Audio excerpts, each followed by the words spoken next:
नमः शिवाय दोस्तों। हर हर महादेव। स्वागत है आपका मेरे इस यूट्यूब चैनल रुद्र शक्ति दर्शन में। आशा करता हूँ कि आप सभी स्वस्थ एवं कुशलता से होंगे। दोस्तों, आज जो मैं वीडियो बना रहा हूँ वो मृत्यु के क्या स्वरूप हैं और मृत्यु जब आती है तो उसमें मनुष्य को किस प्रकार के अनुभव होते हैं, इसी के संबंध में बना रहा हूँ। तो ये जो वीडियो है इसे बड़ा ध्यान से सुनिएगा और देखिएगा, क्योंकि ये गूढ़ रहस्य है जिससे कि इसको समझने के लिए आपको ध्यान से मेरे वीडियो को देखना होगा। तो चलिए मैं बताता हूँ आपको। देखिए दोस्तों, मृत्यु है वो पहले से ही पूर्व निर्धारित होती है, लेकिन होता क्या है कि कुछ व्यक्ति ऐसे होते हैं जो कि अपने कर्म द्वारा अपने आयु को कम कर लेते हैं और अकाल मृत्यु के काल में समा जाते हैं। भगवान ने तो उनको आयु दी होती है 100 साल मान लीजिए, लेकिन वो इतना नीच कर्म करते हैं कि प्रभु उनको 25-30 में ही अपने पास नहीं बुलाते।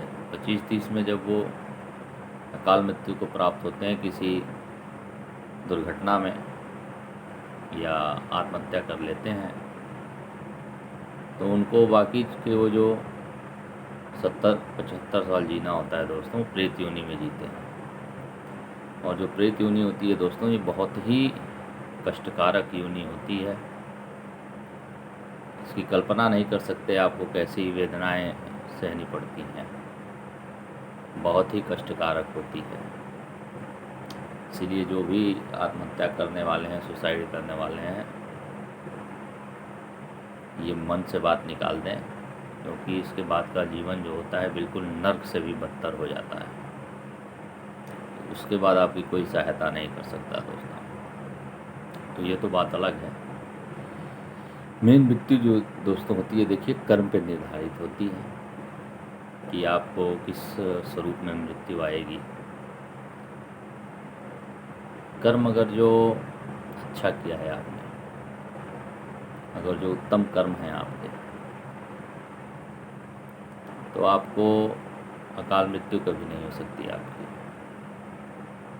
और जब मृत्यु आपको आएगी दोस्तों, तो आपको पता नहीं चलेगा। मृत्यु से पूर्व कुछ चीज़ें आभास होने लगती हैं जिसकी मृत्यु होने वाली होती है दोस्तों। जैसे कि अगर जो कर्म अच्छा किया है जिस व्यक्ति ने, उसको देवी देवताओं के दर्शन होने लगते हैं। अगर जो ज़्यादा आस्तिक व्यक्ति है और अपने इष्ट में आसक्त रहता है हमेशा, तो उसको अपने इष्ट के दर्शन होने लगते हैं, उनके बाल स्वरूप के दर्शन होने लगेंगे, उनको बहुत ही स्वच्छ एवं निर्मल प्रकृति के दर्शन होंगे। उनको लगेगा कि वैसा दिव्य स्थान उनको दिया जा रहा है रहने के लिए। कुआं, तालाब, बावड़ी, बगीचे, फूल, आलीशान घर दिखाई देगा उनको, जिसमें कि उनको आभास होगा कि वो घर उनके लिए बनाया जा रहा है। और एक से एक अनुभूतियाँ होती हैं। अच्छे कर्म करेंगे तो आपको इतने दिव्य दर्शन होंगे अलौकिक चीज़ों के, उसकी कल्पना आपने की नहीं होगी। और उस प्रकार के व्यक्ति को थोड़ा भी कष्ट नहीं होता है प्राण निकलने में दोस्तों। उस प्रकार के जो व्यक्ति हैं वो अभी देखेंगे आप कि वो कार्य कर रहे हैं और सोने के लिए गए और सोए ही रह गए। आपको विश्वास ही नहीं होगा कि ऐसे व्यक्ति तुरंत मृत्यु को प्राप्त हो जाते हैं। अभी चलते फिरते रहेंगे अभी कोई कार्य किया होगा, अभी आपसे बात करके घर गए, जा कर के सुनाई देगा कि उनकी मृत्यु हो गई।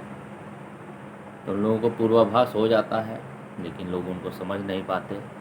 लेकिन जो ज़्यादा आस्तिक व्यक्ति होते हैं दोस्तों, वो इस बात को समझ जाते हैं, क्योंकि उनको पहले से ही 5-6 महीने पहले से ही उनको दिव्य चीज़ें दिखाई देने लगती हैं। और वो इसका वर्णन करते भी हैं, लेकिन लोग उनकी बातों को नज़रअंदाज कर देते हैं कि सपना होगा, वैसे ही दिखाई दे रहा है। लेकिन सपना नहीं होता दोस्तों, वो वही व्यक्ति महसूस कर सकता है उन चीज़ों को जिसे वो चीज़ें दिखाई दे रही हैं। हम और आपको वो चीज़ें महसूस नहीं होंगी।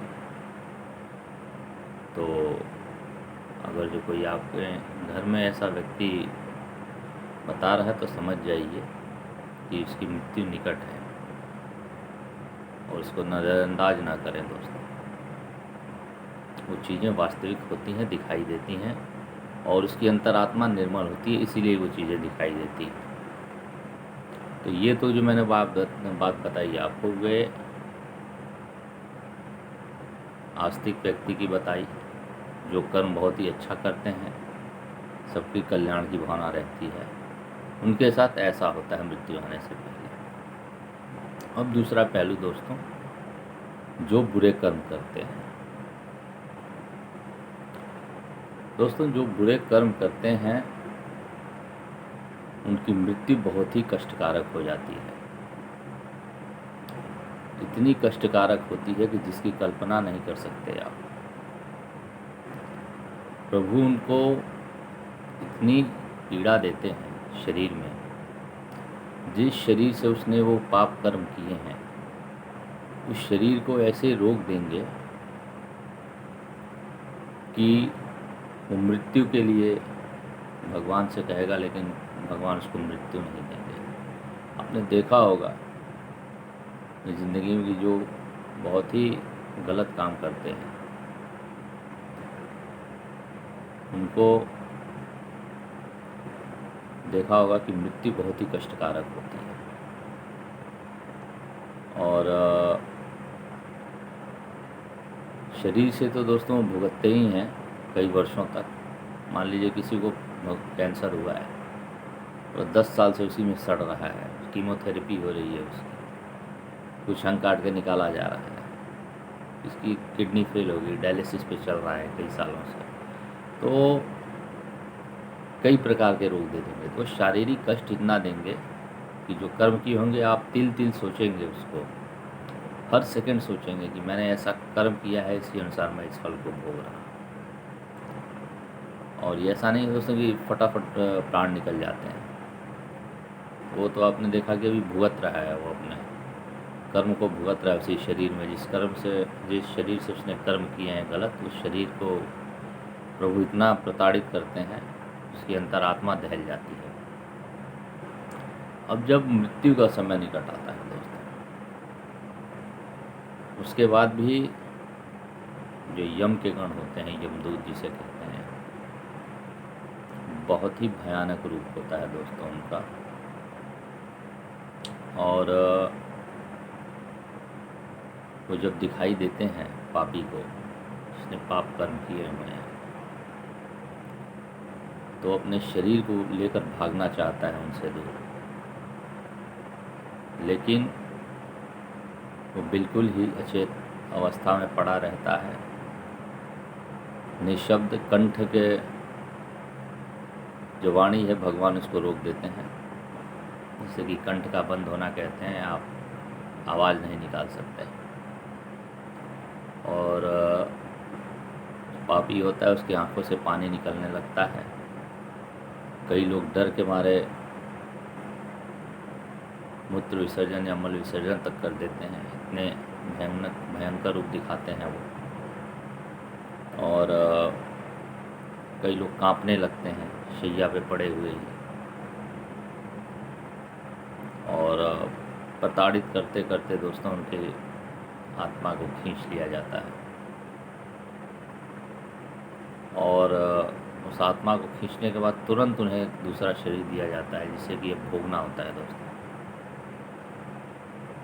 और उसी शरीर में डाल करके उसको इतनी यातनाएं दी जाती हैं जिसका कि मैं आने वाले वीडियोस में आपको गरुड़ पुराण के बारे में बताऊंगा कि उनकी यात्रा कैसे प्रारंभ होती है और कैसे कैसे क्या होता है। तो ये होता है उनका अंत दोस्तों, बहुत ही भयंकर अंत होता है। और सबसे ज़्यादा अंत होता है दोस्तों, सबसे ज़्यादा कष्ट होता है जो कि किसी ने मेहनत से पैसे लगाए हैं आपके पास, आपके विश्वास पे आपको दिया। जैसे मान लीजिए आप अपने भाई की संपत्ति हड़प कर ली और उसने अपनी मेहनत की कमाई लगाई है उसमें, ठीक है, मुंह से नहीं कह रहा है कुछ, लेकिन अगर जो उसके चलते उसके किसी भी परिवार को कष्ट हो रहा है,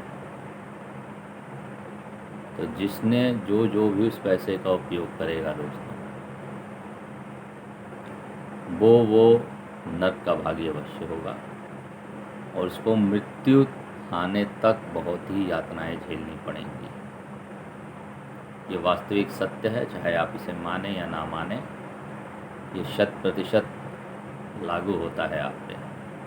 कर्म अगर जो गलत कर रहे हैं आपके चलते, किसी को कष्ट हो रहा है, उसका आपने हड़प लिया है धन,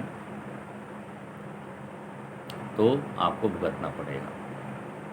ये लिख लीजिएगा। जो लोग भी ऐसी नियत और भावना रखते हैं तो सुधर जाएं। अगर जो लिया है तो उसे वापस कर दें और उसे संतुष्ट कर दें, क्षमा मांग लें। अगर जो उसने क्षमा कर दिया तो आप उससे मुक्त हो जाएंगे दोस्तों। आपके पाप पुण्य में बदल जाएंगे, क्योंकि उसकी आत्मा संतुष्ट हो गई और वो प्रसन्न हो गया आप पे, तो जो आपका पाप है वो पुण्य में परिवर्तित हो जाएगा। और एक बात और, ये पुण्य दान करने से आपके पाप कर्म पुण्य कर्म में नहीं बदलते हैं दोस्तों, ये बात याद रखिएगा। ये नहीं एक ज़िंदगी भर आपने पाप किया, सभी का धन हड़पा, सभी को यातनाएँ दी और अंत समय में आप पंडितों को पैसों रुपये से तौल देंगे, सोने हीरे से तौल देंगे तो आपको मुक्ति मिलेगी। तो यह आप क्या बहुत ही भ्रम वाली बातें हैं, इसमें 1% भी सत्य नहीं है, भुगतना पड़ेगा आपको। तो इसीलिए सुधर जाएं और सत्कर्म करें, किसी को कष्ट ना दें, तब जाके मृत्यु आपकी सफल होगी, नहीं तो मृत्यु बहुत ही कष्टकारक है। तो ये 2 बातें मैंने बता दी दोस्तों कि मृत्यु कर्मानुसार आती है। अच्छा कर्म करेंगे तो मृत्यु सही से आएगी, पता नहीं चलेगा, और अगर बुरे कर्म करेंगे तो बहुत ही कष्टकारक मृत्यु हो जाती है। तो आशा करता हूँ कि मृत्यु के जो स्वरूप हैं वो आपको समझ में आ गए होंगे, और इसको अपने पूरे ग्रुप में शेयर कर दीजिएगा, जिससे कि सभी को ज्ञान हो सके बुरे कर्म करने से क्या होता है, अच्छे कर्म करने से क्या होता है। और मेरे वीडियोस को ऐसे ही देखते रहिए, अधिक से अधिक लाइक शेयर सब्सक्राइब करिए चैनल को मेरे। और इसी के साथ मैं ये वीडियो समाप्त करता हूँ दोस्तों।